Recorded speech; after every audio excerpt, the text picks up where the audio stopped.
আজ 22শে ফেব্রুয়ারি রবিবার। দেখে নিন আজকের বাছাই করা 25টি গুরুত্বপূর্ণ তাজা সংবাদ। শুরুতেই থাকছে আজকে নজর কাড়া শিরোনাম। প্রতিদিন এমন নির্ভরযোগ্য খবর পেতে আমাদের চ্যানেল সাবস্ক্রাইব করে সাথে থাকুন, আর ভিডিওটি ভালো লাগলে অবশ্যই একটি লাইক দিন। দলবদলের নেপথ্যে কি, কেন বিজেপি ছেড়ে তৃণমূলে যোগ দিলেন বিষ্ণুপ্রসাদ শর্মা?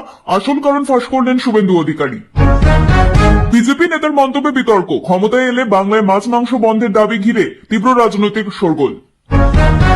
শুভেন্দুর গড়ে বড় ধাক্কা, নির্বাচনের আগেই বিজেপি ছেড়ে তৃণমূলে যোগ দিল একাধিক নেতা। আইনি লড়াইয়ের হুঁশিয়ারি, প্রাক্তন ডিজি রাজীব কুমারের পক্ষ থেকে সুকান্ত মজুমদারের কাছে নোটিশ, ক্ষমা না চাইলে মামলা। আবহাওয়ার আপডেট, সাগরে নিম্নচাপ তৈরি, রাজ্যের কয়েকটি জেলায় হালকা বৃষ্টির পূর্বাভাস, বসন্তে তাপমাত্রা বাড়ার ইঙ্গিত।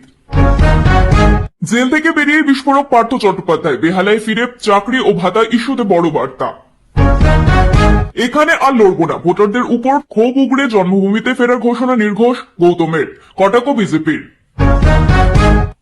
ভোট ঘোষণার আগে বড় পদক্ষেপ, বাংলায় কেন্দ্রীয় বাহিনী মোতায়েনের সিদ্ধান্ত জানালো অমিত শাহের মন্ত্রক। নির্বাচন ঘিরে প্রশাসনিক তৎপরতা, হাইকোর্টের প্রধান বিচারপতির সঙ্গে বৈঠকে বসছেন সিও, মুখ্য সচিব ও ডিজিপি। এসআইআর জট কাটবে। দল নয়, ব্যক্তির বিরুদ্ধে লড়াই, দলে ক্ষোভ উগড়ে দিলেন প্রতিকুর রহমান, লবিবাজি ও প্রশ্নহীন আনুগত্যের অভিযোগ। রাজ্যে ভুয়ো ভোটার সংখ্যা 6 লক্ষ ছাড়ালো, কোন জেলায় সবচেয়ে বেশি নাম বাতিল হয়েছে প্রকাশ পেল পূর্ণ তালিকা। গেরুয়া শিবিরে বড় ধাক্কা, 21-এর মঞ্চে মুখ্যমন্ত্রীর পাশে দেখা গেল বিজেপি সাংসদ অনন্ত মহারাজকে। ভোটের আগে কেন্দ্রীয় বাহিনী মোতায়েন, কত কোম্পানি বাহিনী আসছে বাংলায় তা নিয়ে জল্পনা তুঙ্গে। আরজিকর মামলায় তদন্তের গতি নিয়ে প্রশ্ন, আদালতের পর্যবেক্ষণ, সিবিআই এর আরো সক্রিয় হওয়া উচিত ছিল।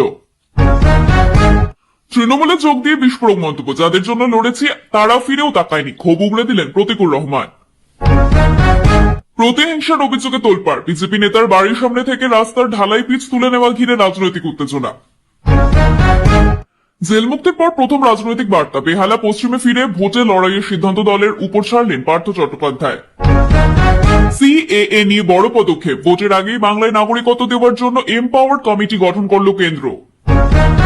এসআইআর ইস্যুতে সড়ক বিরোধী শিবির, অসুস্থ মানুষ লাইনে দাঁড়াচ্ছেন কেন, মুখ্যমন্ত্রীকে তীব্র আক্রমণ শুভেন্দু অধিকারীর। ভোটের আগে চাঞ্চল্যকর জল্পনা, বাংলায় রাষ্ট্রপতি শাসন জারির ছক্কষ্টি কেন্দ্র, নবান্ন দখলের লক্ষ্যে অমিত শাহর কৌশল। 2026 বিধানসভা নির্বাচন ঘিরে বড় দাবি, উত্তরবঙ্গে তৃণমূল ভেসে যাবে বলে ভবিষ্যৎবাণী করলেন শুভেন্দু অধিকারী। উত্তরবঙ্গের রাজনীতিতে বড় ধাক্কা, বঙ্গ বিভূষণ সম্মান পাওয়া বিজেপি সাংসদ অনন্ত মহারাজকে ঘিরে নতুন জল্পনা। তৃণমূলের অন্দরে গোষ্ঠী কোন্দল চরমে, সিউড়িতে কেষ্ট বনাম কাজল শিবিরের সংঘর্ষে বোমাবাজি ও ভাঙচুর। কড়া নিরাপত্তায় ভোট, আগামী 1 মার্চ থেকে রাজ্যে মোতায়েন হবে প্রায় 480 কোম্পানি কেন্দ্রীয় বাহিনী। ভোটের আগে বড় বিতর্ক, চূড়ান্ত ভোটার তালিকায় বহু মতুয়ার নাম বাদ পড়েছে কিনা তা খতিয়ে দেখতে বিশেষ কমিটি গঠন। এতক্ষণ শুনছিলেন সংবাদ শিরোনাম, এবার আসছি বিস্তারিত খবরে। তৃণমূলে যোগ দিয়ে বিস্ফোরক মন্তব্য, যাদের জন্য লড়েছি তারা ফিরেও তাকায়নি, ক্ষোভ উগড়ে দিলেন প্রতিকুর রহমান। রাজ্য রাজনীতিতে আবারও দলবদলের ঝড়, আর সেই ঝড়ের কেন্দ্রে উঠে এলেন প্রতিকুর রহমান। দীর্ঘদিনের রাজনৈতিক লড়াইয়ের পর অবশেষে তিনি তৃণমূল কংগ্রেসে যোগ দিয়েছেন। তবে দলবদলের সঙ্গে সঙ্গে তার বিস্ফোরক মন্তব্য নতুন করে চর্চার কেন্দ্রবিন্দুতে উঠে এসেছে। তিনি স্পষ্ট ভাষায় জানিয়েছেন, যাদের জন্য এতদিন লড়াই করেছেন সেই দল ও নেতৃত্ব তাকে উপেক্ষা করেছে বলেই এই সিদ্ধান্ত নিতে বাধ্য হয়েছেন। দলে যোগ দেওয়ার পর প্রতিকুর রহমান বলেন, আমি যাদের জন্য পথে নেমেছি, আন্দোলন করেছি, মার খেয়েছি, তারা কোনোদিনই আমার পাশে দাঁড়ায়নি, বরং আমাকে একঘরে করে দেওয়া হয়েছিল। তার এই মন্তব্যে প্রাক্তন দলকে সরাসরি আক্রমণ করা হয়েছে বলেই মনে করা হচ্ছে রাজনৈতিক মহলে। রাজনৈতিক বিশ্লেষকদের মতে প্রতিকুর রহমান এই দলবদল শুধুমাত্র ব্যক্তিগত ক্ষোভের ফল নয়, বরং বৃহত্তর রাজনৈতিক কৌশলের অংশ। আসন্ন 2026 সালের বিধানসভা নির্বাচনকে সামনে রেখে তৃণমূল বিভিন্ন জায়গায় সংগঠন শক্তিশালী করার চেষ্টা করছে। সেই প্রেক্ষিতে প্রতিকুরের মতো মাঠ পর্যায়ে নেতাকে দলে টানা একটি গুরুত্বপূর্ণ পদক্ষেপ বলেই মনে করা হয়েছে। অন্যদিকে প্রতিকুর রহমানের অভিযোগ, দলের মধ্যে লবিবাজি ও প্রশ্নহীন আনুগত্য এর সংস্কৃতি তৈরি হয়েছে। এই মন্তব্য রাজনৈতিকভাবে যথেষ্ট তাৎপর্যপূর্ণ। তিনি দাবি করেন, যোগ্যতা বা কাজের মূল্যায়ন না হয়ে শুধুমাত্র কিছু নির্দিষ্ট গোষ্ঠীর প্রতি আনুগত্য দেখালেই সুযোগ মিলছে, ফলে প্রকৃত কর্মীরা বঞ্চিত হচ্ছেন। তৃণমূল শিবির অবশ্য এই যোগদানকে বড় সাফল্য হিসেবেই দেখছে। দলের একাংশের মতে প্রতিকুরের মতো অভিজ্ঞ এবং জনপ্রিয় নেতার আগমন সংগঠনে নতুন গতি আনবে, বিশেষ করে সংখ্যালঘু অধ্যুষিত এলাকাগুলিতে তার প্রভাব দলকে বাড়তি সুবিধা দিতে পারে। এদিকে প্রতিকুর রহমানের এই মন্তব্য ঘিরে তার প্রাক্তন দলও পাল্টা প্রতিক্রিয়া জানিয়েছেন। তাদের দাবি, ব্যক্তিগত স্বার্থসিদ্ধির জন্যই তিনি দল ছেড়েছেন, এখন নতুন দলে জায়গা পেতেই পুরনো দলকে দোষারোপ করছেন। সব মিলিয়ে প্রতিকুর রহমানের দলবদল এবং তার বিস্ফোরক মন্তব্য রাজ্যের রাজনৈতিক অঙ্গনে নতুন সমীকরণ তৈরি করতে পারে। ভোটের আগে এই ধরনের পরিবর্তন যে আরো বাড়বে তা বলাই বাহুল্য। কড়া নিরাপত্তায় ভোট, আগামী 1 মার্চ থেকে রাজ্যে মোতায়েন হবে প্রায় 480 কোম্পানি কেন্দ্রীয় বাহিনী। নির্বাচন কমিশনের প্রস্তুতি জোর কদমে। আসন্ন বিধানসভা নির্বাচনকে সামনে রেখে পশ্চিমবঙ্গের নিরাপত্তা ব্যবস্থা আরো জোরদার করতে বড় পদক্ষেপ নিল নির্বাচন কমিশন। সূত্রের খবর, আগামী 1 মার্চ থেকে রাজ্যে প্রায় 480 কোম্পানি কেন্দ্রীয় বাহিনী মোতায়েন করা হবে। ভোট ঘোষণার আগে এই পদক্ষেপ অত্যন্ত তাৎপর্যপূর্ণ বলে মনে করছে রাজনৈতিক মহল। নির্বাচন কমিশনের এই সিদ্ধান্তের পেছনে রয়েছে রাজ্যের অতীত নির্বাচনের অভিজ্ঞতা। বিভিন্ন সময়ে ভোট চলাকালীন অশান্তি, হিংসা এবং বুথ দখলের অভিযোগ উঠেছে। সেই প্রেক্ষাপটে এবার আগেভাগেই কড়া নিরাপত্তা নিশ্চিত করতে চাইছে কমিশন। কেন্দ্রীয় বাহিনীর এই মোতায়েন মূলত স্পর্শকাতর ও অশান্তিপ্রবণ এলাকাগুলিতে করা হবে বলে জানা গেছে। বিশেষ করে সীমান্তবর্তী জেলা, জঙ্গলমহল এবং উত্তরবঙ্গের কিছু অংশে অতিরিক্ত নজরদারি রাখা হবে। ইতিমধ্যে জেলা প্রশাসন এবং পুলিশ প্রশাসনের সঙ্গে সমন্বয় করে একটি বিস্তারিত পরিকল্পনা তৈরি করা হয়েছে। নির্বাচন কমিশনের এক আধিকারিক জানিয়েছেন, ভোটারদের নিরাপত্তা নিশ্চিত করা এবং অবাধ ও শান্তিপূর্ণ নির্বাচন করা আমাদের প্রধান লক্ষ্য। সেই কারণেই আগেভাগে কেন্দ্রীয় বাহিনী মোতায়েনের সিদ্ধান্ত নেওয়া হয়েছে। এদিকে এই সিদ্ধান্তকে কেন্দ্র করে রাজনৈতিক চর্চাও শুরু হয়েছে। বিরোধী দলগুলির দাবি, এতদিন রাজ্যে সুষ্ঠু নির্বাচন হয়নি বলেই এবার কমিশন বাধ্য হয়ে এত বড় পদক্ষেপ নিচ্ছে। অন্যদিকে শাসক দলের বক্তব্য, রাজ্যে আইন শৃঙ্খলা পরিস্থিতি যথেষ্ট ভালো হয়েছে, তবুও কমিশনের সিদ্ধান্তকে তারা স্বাগত জানাচ্ছে। প্রশাসনের সূত্রে জানা গেছে, কেন্দ্রীয় বাহিনীর পাশাপাশি রাজ্য পুলিশ এবং সশস্ত্র বাহিনীকেও সক্রিয় রাখা হবে। প্রতিটি বুথে পর্যাপ্ত নিরাপত্তা নিশ্চিত করতে বিশেষ পরিকল্পনা নেওয়া হচ্ছে। এছাড়া ভোটের সময় ড্রোন নজরদারি এবং ওয়েব স্টিং এর ব্যবস্থাও থাকতে পারে। এছাড়া ভোটের সময় ড্রোন নজরদারি এবং ওয়েবকাস্টিং এর ব্যবস্থাও থাকতে পারে। ভোটের আগে এই বিশাল নিরাপত্তা ব্যবস্থা সাধারণ ভোটারদের মধ্যে আস্থা বাড়াবে বলেই মনে করা হয়েছে। বিশেষ করে যারা অতীতে ভোট দিতে গিয়ে ভয় বা বাধার সম্মুখীন হয়েছেন, তাদের জন্য এই পদক্ষেপ গুরুত্বপূর্ণ হতে পারে। সব মিলিয়ে নির্বাচন কমিশনের এই উদ্যোগ প্রমাণ করেছে যে আসন্ন নির্বাচনকে কেন্দ্র করে কোন রকম ঝুঁকি নিতে নারাজ তারা। কড়া নিরাপত্তার মধ্যে দিয়ে এবার ভোট সম্পন্ন করার লক্ষ্যে এগোচ্ছে প্রশাসন। তৃণমূলের আন্দোলনে গোষ্ঠী কন্দল চরমে। শিউড়িতে কৃষ্ণ বনাম কাজল শিবিরের সংঘর্ষে বোমাবাজি ও ভাঙচুর, উন্নয়ন প্রশ্নে উত্তপ্ত এলাকা। বিধানসভা নির্বাচনের আগে তৃণমূল কংগ্রেসের অন্দরে গোষ্ঠী কন্দল আবারও সামনে এলো বীরভূমের শিউড়িতে। স্থানীয়ভাবে কৃষ্ণ শিবির এবং কাজল শিবিরের মধ্যে সংঘর্ষে এলাকা উত্তপ্ত হয়ে ওঠে। অভিযোগ, এই সংঘর্ষে বোমাবাজি, ভাঙচুর এবং মারধরের ঘটনা ঘটেছে। স্থানীয় সূত্রে জানা গেছে, উন্নয়নমূলক কাজের বন্টন এবং এলাকার প্রভাব বিস্তারকে কেন্দ্র করে এই সংঘর্ষের সূত্রপাত। দুই পক্ষই নিজেদের আধিপত্য বজায় রাখতে মরিয়া হয়ে উঠেছে, যার ফলেই পরিস্থিতি নিয়ন্ত্রণের বাইরে চলে যায়। ঘটনার দিন সকালে দুই গোষ্ঠীর মধ্যে প্রথমে বাকবিতণ্ডা শুরু হয়, এরপর তা ধীরে ধীরে সংঘর্ষে পরিণত হয়। অভিযোগ, কয়েকটি জায়গায় বোমা ফাটানো হয় এবং একাধিক দোকান ও বাড়িতে ভাঙচুর চালানো হয়। ঘটনায় কয়েকজন আহত হয়েছেন বলেও জানা গেছে। এই ঘটনার পর এলাকায় বিশাল পুলিশ বাহিনী মোতায়েন করা হয়েছে। পরিস্থিতি বর্তমানে নিয়ন্ত্রণে থাকলেও উত্তেজনা এখনো পুরোপুরি কাটেনি। প্রশাসন সতর্ক অবস্থায় রয়েছে এবং যে কোনো অপ্রীতিকর পরিস্থিতি এড়াতে নজরদারি বাড়ানো হয়েছে। রাজনৈতিক মহলের মতে তৃণমূলের অন্দরে এই ধরনের গোষ্ঠী কোন্দল নতুন নয়, তবে ভোটের আগে এই সংঘর্ষ দলের জন্য অস্বস্তিকর পরিস্থিতি তৈরি করতে পারে। বিরোধী দলগুলি ইতিমধ্যে এই ঘটনাকে হাতিয়ার করে শাসক দলকে আক্রমণ শুরু করেছে। তাদের দাবি, তৃণমূলের ভিতরে এতটাই বিভাজন তৈরি হয়েছে যে নিজেদের মধ্যেই সংঘর্ষে জড়িয়ে পড়ছে নেতাকর্মীরা। এতে সাধারণ মানুষের মধ্যে আতঙ্কের পরিবেশ তৈরি হচ্ছে এবং উন্নয়নমূলক কাজও ব্যাহত হচ্ছে। অন্যদিকে তৃণমূল নেতৃত্বের একাংশের দাবি, এই ঘটনাকে অতিরঞ্জিত করা হচ্ছে এবং বিরোধীরা রাজনৈতিক ফায়দা তোলার চেষ্টা করছে। তারা জানিয়েছে, দলের অভ্যন্তরীণ সমস্যা দলই মিটিয়ে নেবে এবং সাধারণ মানুষের স্বার্থ রক্ষায় তারা প্রতিশ্রুতিবদ্ধ। সব মিলিয়ে শিউরির এই ঘটনা আবারও প্রমাণ করলো যে ভোটের আগে রাজনৈতিক উত্তেজনা ক্রমশ বাড়ছে। গোষ্ঠীকন্দল নিয়ন্ত্রণে না আনতে পারলে তা ভবিষ্যতে আরো বড় সমস্যার কারণ হতে পারে বলেই মনে করছেন বিশ্লেষকরা। উত্তরবঙ্গের রাজনীতিতে বড় ধাক্কা, বঙ্গবিভূষণ সম্মান পাওয়া বিজেপি সাংসদ অনন্ত মহারাজকে ঘিরে নতুন জল্পনা, শিবির বদলের ইঙ্গিত। উত্তরবঙ্গের রাজনীতিতে হঠাৎ করেই নতুন করে জল্পনা তৈরি হয়েছে বিজেপি সাংসদ অনন্ত মহারাজকে ঘিরে। সম্প্রতি তাকে বঙ্গবিভূষণ সম্মানে ভূষিত করেছে রাজ্য সরকার, আর তারপর থেকেই রাজনৈতিক মহলে শুরু হয়েছে নানা জল্পনা। তবে কি তিনি শিবির বদলের পথে? উত্তরবঙ্গের রাজনীতিতে অনন্ত মহারাজ একটি গুরুত্বপূর্ণ নাম। কোচবিহার ও আশপাশের অঞ্চলে তার প্রভাব যথেষ্ট শক্তিশালী। বিশেষ করে রাজবংশী সম্প্রদায়ের মধ্যে তার গ্রহণযোগ্যতা তাকে আলাদা গুরুত্ব দিয়েছে। ফলে তার রাজনৈতিক অবস্থান বদলালে তা উত্তরবঙ্গের সমীকরণে বড় প্রভাব ফেলতে পারে বলেই মনে করছেন বিশ্লেষকরা। সাম্প্রতিক রাজ্য সরকারের তরফে তাকে বঙ্গবিভূষণ সম্মান দেওয়াকে কেন্দ্র করে বিতর্ক শুরু হয়। বিরোধীদের একাংশের দাবি, এই সম্মান দেওয়ার পিছনে রাজনৈতিক উদ্দেশ্য রয়েছে। তাদের মতে তৃণমূল কংগ্রেস উত্তরবঙ্গে নিজেদের অবস্থান আরো মজবুত করতে চায় এবং সেই কারণে অনন্ত মহারাজের মতো প্রভাবশালী নেতাকে কাছে টানার চেষ্টা চলছে। অন্যদিকে অনন্ত মহারাজ এই জল্পনা উড়িয়ে দিয়েছেন। তিনি জানিয়েছেন, আমি একজন সাংসদ হিসেবে মানুষকে তিনি জানিয়েছেন, আমি একজন সাংসদ হিসেবে মানুষের কাজ করছি, সমান পাওয়া ব্যক্তিগত বিষয়ে এর সঙ্গে রাজনীতির কোনো সম্পর্ক নেই। যদিও তার এই মন্তব্যে পুরোপুরি জল্পনা থামেনি। রাজনৈতিক বিশ্লেষকদের মতে নির্বাচনের আগে এই ধরনের সম্মান প্রদান অনেক সময় এই রাজনৈতিক বার্তা বহন করে, বিশেষ করে যেখানে ভোটের সমীকরণ খুব সূক্ষ্ম, সেখানে ব্যক্তিগত সম্পর্ক ও প্রভাব গুরুত্বপূর্ণ হয়ে ওঠে। এদিকে বিজেপির অন্তরে এই ঘটনা নিয়ে অস্বস্তি তৈরি হয়েছে বলে খবর।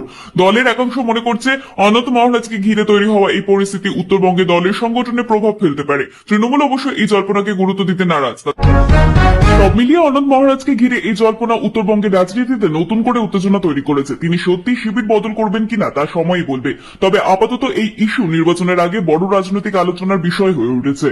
2026 বিধানসভা নির্বাচন ঘিরে বড় দাবি, উত্তরবঙ্গে তৃণমূল ভেসে যাবে বলে ভবিষ্যৎবাণী করল শুভেন্দু অধিকারী। আসন্ন 2026 সালের বিধানসভা নির্বাচনকে সামনে রেখে রাজনৈতিক তরজা ক্রমশ তীব্র হচ্ছে। এই আবহে বড় দাবি করলেন বিরোধী দলনেতা শুভেন্দু অধিকারী। তার কথায়, উত্তরবঙ্গে তৃণমূল কংগ্রেস সম্পূর্ণ ভেসে যাবে। শুভেন্দুর এই মন্তব্যকে ঘিরে ইতিমধ্যেই রাজনৈতিক মহলে ব্যাপক চর্চা শুরু হয়েছে। তিনি দাবি করেছেন, উত্তরবঙ্গের মানুষ পরিবর্তন চাইছেন এবং তৃণমূল সরকারের প্রতি তাদের আস্থা কমে গেছে। তাদের মতে উন্নয়ন, কর্মসংস্থান এবং প্রশাসনিক স্বচ্ছতার অভাবেই মানুষ ক্ষুব্ধ।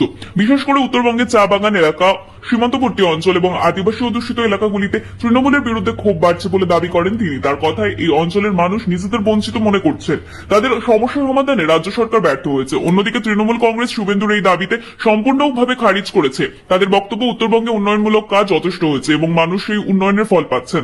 দলের এক নেতা বলেন, নির্বাচনের আগে এই ধরনের মন্তব্য করে মানুষের মধ্যে বিভ্রান্তি ছড়ানোর চেষ্টা করছে বিরোধীরা। রাজনৈতিক বিশ্লেষকদের মতে উত্তরবঙ্গ সবসময় নির্বাচনে একটি গুরুত্বপূর্ণ ফ্যাক্টর। এখানে যে দল ভালো ফল করবে তারাই রাজ্যে সামগ্রিক ফলাফলে এগিয়ে থাকবে। ফলে এই অঞ্চলকে কেন্দ্র করে রাজনৈতিক লড়াই আরো তীব্র হবে। শুভেন্দু অধিকারীর এই মন্তব্য মূলত কর্মীদের উজ্জীবিত করা এবং ভোটারদের প্রভাবিত করার কৌশল বলেই মনে করা হচ্ছে। তবে বাস্তবে এর কতটা প্রভাব পড়বে তা নির্ভর করবে নির্বাচনের সময়কার পরিস্থিতির উপর। এদিকে বিভিন্ন রাজনৈতিক দল ইতিমধ্যেই উত্তরবঙ্গকে নিজেদের সংগঠন শক্তিশালী করতে উদ্যোগী হয়েছে। সভা, মিছিল, জনসংযোগ কর্মসূচি সব মিলিয়ে নির্বাচনের আগেই এই অঞ্চল রাজনৈতিকভাবে উত্তপ্ত হয়ে উঠছে। সব মিলিয়ে শুভেন্দু অধিকারীর এই মন্তব্য শুধু একটি রাজনৈতিক বক্তব্য নয়, বরং আসন্ন নির্বাচনের আগে উত্তরবঙ্গকে ঘিরে বড় লড়াইয়ের ইঙ্গিত বটে। ভোটের আগেই চাঞ্চল্যকর জল্পনা, বাংলায় রাষ্ট্রপতি শাসন জারির ছক কষছে কেন্দ্র, নবান্ন দখলের লক্ষ্যে অমিত শাহের কৌশল। বিধানসভা নির্বাচনের আগে পশ্চিমবঙ্গের রাজনীতিতে নতুন করে চাঞ্চল্য ছড়িয়েছে রাষ্ট্রপতি শাসন জারি নিয়ে জল্পনাকে ঘিরে। বিরোধী মহলের একাংশ দাবি করছে, কেন্দ্রীয় স্বরাষ্ট্রমন্ত্রী অমিত শাহ বাংলায় রাষ্ট্রপতি শাসন জারির সম্ভাবনা খতিয়ে দেখছে। এই জল্পনার পিছনে মূল কারণ হিসেবে তুলে ধরা হচ্ছে আইন শৃঙ্খলা পরিস্থিতি এবং প্রশাসনিক নিরপেক্ষতা নিয়ে প্রশ্ন। বিরোধীদের অভিযোগ, রাজ্যের প্রশাসন পক্ষপাত তুষ্ট কাজ করছে এবং সুষ্ঠু নির্বাচন নিশ্চিত করতে কেন্দ্রকে হস্তক্ষেপ করতেই হবে। তবে সংবিধান অনুযায়ী রাষ্ট্রপতি শাসন জারি করা একটি অত্যন্ত গুরুত্বপূর্ণ সিদ্ধান্ত এবং তা সহজে নেওয়া হয় না। সাধারণত রাজ্যের প্রশাসন সম্পূর্ণভাবে ব্যর্থ হলে তবেই এই পদক্ষেপ নেওয়া হয়। ফলে এই জল্পনা কতটা বাস্তবসম্মত তা নিয়ে প্রশ্ন তুলছেন বিশেষজ্ঞরা।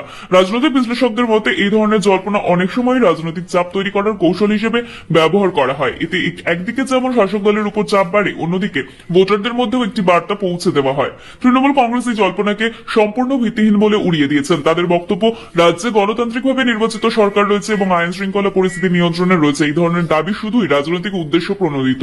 অন্যদিকে বিজেপির একাংশ সরাসরি এই বিষয়ে কিছু না বললেও তারা রাজ্যের পরিস্থিতি নিয়ে বারবার প্রশ্ন তুলছে। তাদের দাবি, সুষ্ঠু নির্বাচন নিশ্চিত করতে সব রকম পদক্ষেপ নেওয়া উচিত। এই পরিস্থিতিতে নির্বাচন কমিশনের ভূমিকাও অত্যন্ত গুরুত্বপূর্ণ হয়ে উঠছে। তারা ইতিমধ্যে রাজ্যে কেন্দ্রীয় বাহিনী মোতায়েনের সিদ্ধান্ত নিয়েছে, যা পরিস্থিতি নিয়ন্ত্রণে রাখার একটি বড় পদক্ষেপ হিসেবে দেখা হচ্ছে। সব মিলে রাষ্ট্রপতি শাসন জারি নিয়ে জল্পনা রাজনৈতিক অঙ্গনে উত্তেজনা বাড়ালেও বাস্তবে তা কতটা সম্ভব তা এখনো স্পষ্ট নয়। তবে এই ইস্যু যে নির্বাচনের আগে বড় রাজনৈতিক বিতর্ক হয়ে উঠবে তা বলাই দায়। সিএএ নিয়ে বড় পদক্ষেপ, ভোটের আগে বাংলায় নাগরিকত্ব দেওয়ার জন্য এমপাওয়ার্ড কমিটি গঠন করল কেন্দ্র। ভোটের আগে পশ্চিমবঙ্গের রাজনৈতিক পরিবেশ আরো উত্তপ্ত করে তুলল নাগরিকত্ব সংশোধনী আইন বা সিটিজেনশিপ অ্যামেন্ডমেন্ট অ্যাক্ট ঘিরে কেন্দ্রের নতুন পদক্ষেপ। সূত্রের খবর, বাংলায় নাগরিকত্ব দেওয়ার প্রক্রিয়া ত্বরান্বিত করতে একটি এমপাওয়ার্ড কমিটি গঠন করেছে কেন্দ্রীয় সরকার। এই সিদ্ধান্তকে ঘিরে ইতিমধ্যে রাজনৈতিক মহলে শুরু হয়েছে তীব্র বিতর্ক। কেন্দ্রের এই কমিটির মূল উদ্দেশ্য হল যোগ্য আবেদনকারীদের দ্রুত নাগরিকত্ব প্রদান নিশ্চিত করা। বিশেষ করে প্রতিবেশী দেশ থেকে আসা নির্দিষ্ট সম্প্রদায়ের শরণার্থীদের আবেদন দ্রুত নিষ্পত্তি করার উপর জোর দেওয়া হচ্ছে। জানা গেছে, এই কমিটি আবেদন যাচাই, নথিপত্র পরীক্ষা এবং অনুমোদনের প্রক্রিয়াকে আরো গতিশীল করবে। রাজনৈতিকভাবে এই পদক্ষেপ অত্যন্ত তাৎপর্যপূর্ণ, কারণ সামনে রয়েছে 2026 সালের বিধানসভা নির্বাচন। বিরোধীদের একাংশের অভিযোগ, ভোটের আগে নির্দিষ্ট ভোট ব্যাংককে প্রভাবিত করার লক্ষ্যে এই উদ্যোগ নেওয়া হয়েছে। তাদের দাবি, সিএএ ইস্যুতে ব্যবহার করে কেন্দ্র রাজনৈতিক সুবিধা নিতে চাইছে। অন্যদিকে কেন্দ্রীয় সরকারের বক্তব্য সম্পূর্ণ ভিন্ন। তাদের দাবি, এটি কোনো রাজনৈতিক পদক্ষেপ নয়, বরং বহুদিন ধরে অপেক্ষায় থাকা মানুষের নাগরিকত্বের অধিকার নিশ্চিত করার প্রয়াস। কেন্দ্রের এক আধিকারিক জানিয়েছেন, যারা দীর্ঘদিন ধরে ভারতে বসবাস করছেন এবং আইনের আওতায় নাগরিকত্ব পাওয়ার যোগ্য, তাদের অধিকার নিশ্চিত করাই আমাদের লক্ষ্য। পশ্চিমবঙ্গে এই ইস্যু নতুন নয়, আগে থেকে সিএএ নিয়ে এবং এনআরসি নিয়ে তৃণমূল কংগ্রেসের তীব্র বিরোধিতা রয়েছে। মুখ্যমন্ত্রী মমতা বন্দ্যোপাধ্যায় একাধিকবার জানিয়েছেন, রাজ্যে সিএএ কার্যকর করতে দেওয়া হবে না। তার দাবি, এই আইন বিভাজনের রাজনীতি তৈরি করে এবং দেশের সংবিধানের মূল ভাবনার বিরোধী। তৃণমূলের অভিযোগ, এই কমিটির গঠন আসলে রাজনৈতিক উদ্দেশ্য প্রণোদিত এবং ভোটের আগে মানুষের মধ্যে বিভাজন তৈরি করতে পারে। অন্যদিকে বিজেপি নেতৃত্বের বক্তব্য, বিরোধীরা অযথা আতঙ্ক ছড়াচ্ছে এবং প্রকৃত তথ্য মানুষের কাছে পৌঁছতে দিচ্ছে না। বিশেষজ্ঞদের মতে এই পদক্ষেপের প্রভাব ভোটে পড়তে পারে, বিশেষ করে সীমান্তবর্তী জেলা এবং শরণার্থী অধ্যুষিত এলাকাগুলিতে। সেখানে এই ধরনের ইস্যু দীর্ঘদিন ধরেই একটি গুরুত্বপূর্ণ রাজনৈতিক ফ্যাক্টর। সব মিলিয়ে সিএএ নিয়ে এম্পাওয়ার্ড কমিটি গঠনের সিদ্ধান্ত রাজ্যের রাজনীতিতে নতুন করে উত্তাপ বাড়িয়েছে। নির্বাচনের আগে এই ইস্যু আরো বড় আকার নিতে পারে বলে মনে করা হচ্ছে। জেল মুক্তির পর প্রথম রাজনৈতিক বার্তা, বেহালা পশ্চিমে ফিরে ভোটে লড়াইয়ের সিদ্ধান্ত দলের উপর ছাড়লেন পার্থ চট্টোপাধ্যায়। দীর্ঘদিন জেলবন্দি থাকার পর মুক্তি পেয়ে আবার রাজনৈতিক মঞ্চে সক্রিয় হওয়ার ইঙ্গিত দিলেন প্রাক্তন মন্ত্রী পার্থ চট্টোপাধ্যায়। বেহালা পশ্চিমে ফিরে তিনি প্রথমবারের মতো প্রকাশ্যে রাজনৈতিক বার্তা দেন এবং জানান, আগামী নির্বাচনে তিনি লড়বেন কিনা সেই সিদ্ধান্ত তিনি দলের উপরই ছেড়ে দিচ্ছেন। জেল মুক্তির পর তার এই অবস্থান যথেষ্ট তাৎপর্যপূর্ণ বলে মনে করছে রাজনৈতিক মহল। কারণ একসময় তৃণমূল কংগ্রেসের অত্যন্ত প্রভাবশালী নেতা হিসেবে পরিচিত পার্থ চট্টোপাধ্যায় সাম্প্রতিক দুর্নীতি মামলার কারণে দীর্ঘদিন রাজনীতির বাইরে ছিলেন। ফলে তার প্রত্যাবর্তন কতটা শক্তিশালী হবে তা নিয়ে জল্পনা ছিলই। বেহালা পশ্চিম তার দীর্ঘদিনের রাজনৈতিক ঘাঁটি। এলাকায় ফিরে তিনি কর্মীদের সঙ্গে দেখা করেন এবং স্থানীয় মানুষের সঙ্গে যোগাযোগ স্থাপন করার চেষ্টা করেন। সেখানেই তিনি বলেন, আমি সবসময় মানুষের পাশে ছিলাম, আছি, থাকবো। তবে নির্বাচনে লড়াইয়ের বিষয়ে চূড়ান্ত সিদ্ধান্ত দলই নেবে। তার এই বক্তব্য থেকে স্পষ্ট, তিনি সরাসরি প্রার্থী হওয়ার দাবি করছেন না, বরং দলের সিদ্ধান্তকে প্রাধান্য দিচ্ছেন। এটি রাজনৈতিকভাবে একটি কৌশলী অবস্থান বলেই মনে করছেন বিশ্লেষকরা। তৃণমূল কংগ্রেস এখনো এই বিষয়ে স্পষ্ট করে কিছু জানায়নি, তবে দলের অন্দরে এই নিয়ে আলোচনা চলছে বলেই সূত্রের খবর। একাংশ মনে করছেন, পার্থ চট্টোপাধ্যায়কে আবার সামনে আনা হলে বিরোধীরা এই ইস্যুতে আক্রমণ তীব্র করবে। অন্যদিকে তার পুরনো সংগঠন দক্ষতা এবং এলাকার প্রভাব দলকে সুবিধাও দিতে পারে। বিরোধী শিবির ইতিমধ্যে এই বিষয়টি নিয়ে সরব হয়েছে। তাদের দাবি, দুর্নীতির অভিযোগে অভিযুক্ত একজন নেতাকে আবার রাজনৈতিকভাবে সক্রিয় করার চেষ্টা জনমানুষে নেতিবাচক প্রভাব ফেলবে। অন্যদিকে পার্থ চট্টোপাধ্যায় সমর্থকদের দাবি, তিনি রাজনৈতিক ষড়যন্ত্রের শিকার এবং তার বিরুদ্ধে ওঠা অভিযোগ এখনো আদালতে প্রমাণিত হয়নি, ফলে তাকে নতুন করে সুযোগ দেওয়া উচিত। সব মিলিয়ে পার্থ চট্টোপাধ্যায়ের রাজনৈতিক প্রত্যাবর্তন রাজ্যের রাজনীতিতে নতুন সমীকরণ তৈরি করতে পারে। তিনি আদৌ নির্বাচনে প্রার্থী হবেন কিনা তা নির্ভর করছে তৃণমূল নেতৃত্বের সিদ্ধান্তের উপর। তবে তার সক্রিয়তা যে নির্বাচনের আগে রাজনৈতিক চর্চাকে আরো তীব্র করবে তা বলাই যায়। গেরুয়া শিবিরে বড় ধাক্কা, 21 মঞ্চে মুখ্যমন্ত্রীর পাশে দেখা গেল বিজেপি সাংসদ অনন্ত মহারাজকে। রাজ্যের রাজনৈতিক মঞ্চে ফের চাঞ্চল্য ছড়ালো এক অপ্রত্যাশিত উপস্থিতি ঘিরে। শহীদ দিবস বা 21শে জুলাইয়ের কর্মসূচির মঞ্চে মুখ্যমন্ত্রী মমতা বন্দ্যোপাধ্যায়ের পাশে দেখা গেল বিজেপি সাংসদ অনন্ত মহারাজকে। এই ঘটনা সামনে আসতেই রাজ্য রাজনীতিতে শুরু হয়েছে জোর চর্চা। তবে কি বড় কোনো রাজনৈতিক পরিবর্তনের ইঙ্গিত? 21শে জুলাই তৃণমূল কংগ্রেসের অন্যতম গুরুত্বপূর্ণ রাজনৈতিক কর্মসূচি। এই মঞ্চে সাধারণত দলের শীর্ষ নেতৃত্ব এবং ঘনিষ্ঠ সহযোগীরাই উপস্থিত থাকেন। সেখানে বিরোধী শিবিরের একজন সাংসদের উপস্থিতি স্বাভাবিকভাবেই প্রশ্ন তুলেছে রাজনৈতিক মহলে। অনন্ত মহারাজ উত্তরবঙ্গের একজন প্রভাবশালী নেতা এবং কোচবিহার অঞ্চলে তার উল্লেখযোগ্য প্রভাব রয়েছে। বিশেষ করে রাজবংশী সমাজের মধ্যে তার গ্রহণযোগ্যতা তাকে একটি গুরুত্বপূর্ণ রাজনৈতিক মুখ করে তুলেছে। ফলে তার এই উপস্থিতি অনেকেই নিছক সৌজন্য নয়, বরং এটি রাজনৈতিক বার্তা হিসেবে দেখছেন। তৃণমূল শিবির অবশ্য এই ঘটনাকে বিশেষ গুরুত্ব দিতে চাইছে না। দলের একাংশের মতে এটি একটি সাংস্কৃতিক বা সামাজিক সৌজন্য বিনিময়ের অংশ হতে পারে। তবে বিরোধী শিবির একে রাজনৈতিক সংকেত হিসেবে ব্যাখ্যা করছে। বিজেপির অন্দরে এই ঘটনাকে কেন্দ্র করে অস্বস্তি তৈরি হয়েছে বলেই সূত্রের খবর। দলের একাংশ মনে করছে, নির্বাচনের আগে এই ধরনের উপস্থিতি কর্মীদের মধ্যে বিভ্রান্তি তৈরি করতে পারে। যদিও অনন্ত মহারাজ এই বিষয়ে সরাসরি কোনো রাজনৈতিক মন্তব্য করেননি। রাজনৈতিক বিশ্লেষকদের মতে উত্তরবঙ্গের রাজনীতি বর্তমানে অত্যন্ত স্পর্শকাতর অবস্থায় রয়েছে। এখানে ছোট ছোট ঘটনাও বড় রাজনৈতিক প্রভাব ফেলতে পারে। বিশেষ করে যদি কোনো প্রভাবশালী নেতা শিবির প্রত্যাবর্তনের ইঙ্গিত দেন, তবে তা নির্বাচনের ফলাফলেও প্রভাব ফেলতে পারে। এদিকে বিরোধী দলগুলি ইতিমধ্যে এই ঘটনাকে হাতিয়ার করে তৃণমূল ও বিজেপি উভয়কে আক্রমণ শুরু করেছে। তাদের দাবি, পর্দার আড়ালে কোনো বোঝাপড়া চলছে কিনা তা মানুষের জানা দরকার।